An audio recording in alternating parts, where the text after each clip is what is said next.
រឿងមូលិកាបញ្ហាហេតុដែលនាំឲ្យមនុស្សមានរូបអាក្រក់ល្អមានក្រក្នុងលោក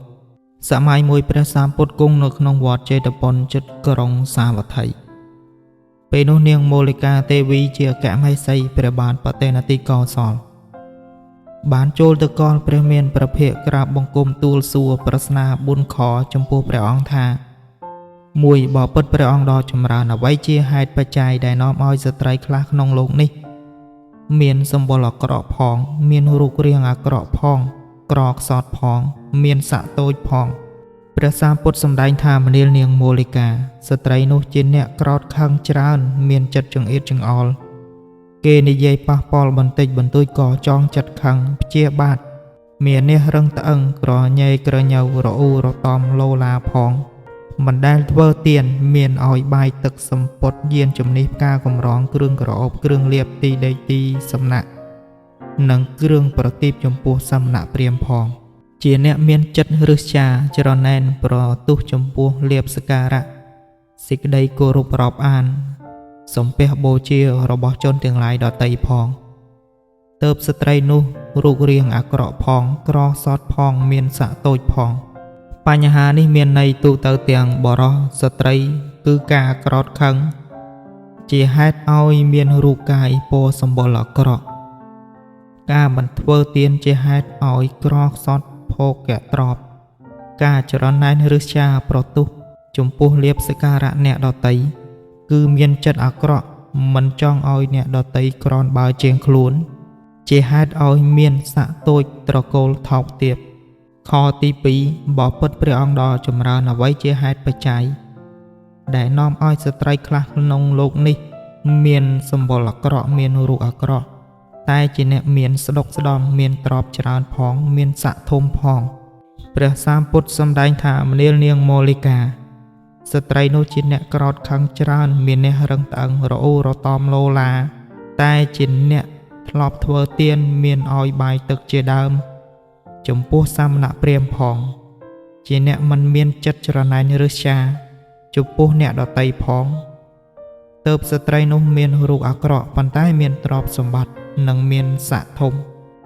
ខទី3បបិទ្ធព្រះអង្គដ៏ចម្រើនអ្វីជាហេតុបច្ច័យដែលនាំឲ្យស្ត្រីខ្លះក្នុងលោកនេះមានរូបល្អគួរឲ្យចង់មើលចង់ឃើញផងជាអ្នកប្រកបដោយពណ៌សម្បុរនិងទ្រង់ទ្រាយដ៏ឧត្តមផងគួរជាទីជ្រះថ្លាផងជាអ្នកក្រខ្សត់មានស័ក្តិតូចព្រះសម្ពុទ្ធសម្ដែងថាមនាលនាងមូលិកាស្ត្រីនោះជាអ្នកមិនក្រោធមិនមានចិត្តច្រើនទុកជាគេនិយាយប៉ះពាល់ក៏មិនខឹងមិនព្យាបាទមិនបញ្ចេញសេចក្តីក្រោធឲ្យច្បាស់នៅតែមានភាពស្រស់បោះដដែលប៉ុន្តែជាស្ត្រីមិនដែលធ្វើទានមានឲ្យបាយទឹកជាដើមចំពោះសាមណព្រាហ្មណ៍ផងជាស្ត្រីមានចិត្តច្រណែនរឹស្ចាចំពោះអ្នកដតីផងទើបស្ត្រីនោះមានរូបល្អសម្បុរល្អប៉ុន្តែក្រខ្សត់មានស័ក្តិតូចខទី4បបិទ្ធព្រះអង្គដ៏ចម្រើនអ្វីជាហេតុបច្ច័យដែលនាំឲ្យស្ត្រីខ្លះក្នុងលោកនេះជាអ្នកមានរូបល្អផងគួរជាទីពេចពិលរមើលមើលផងគួរជាទីជ្រះថ្លាផងប្រកបដោយពណ៌សម្បុរនិងទ្រង់ទ្រាយដ៏ឧត្តមផងជាអ្នកស្ដុកស្ដំផងមានទ្រព្យច្រើនផង